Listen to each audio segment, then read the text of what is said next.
English language conventions, verb tense, irregular past tense, ACT Foundation's question 63. Me medicine, antidote your ignorance. ACT English Foundation, verb tense, question 63. Complete the sentence with the verb in the past tense. The bell blanked and the children went back to their classroom.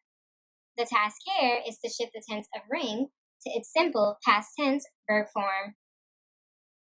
Here's what I need you to understand. Most verbs are regular in the past tense. That means you follow a rule like add ed or add d to get the past tense form of the verb. Some verbs are irregular in the past tense. That means you don't follow a rule. Instead, you must remember the past tense form of the verb. Check out this example. Jacob lost his keys.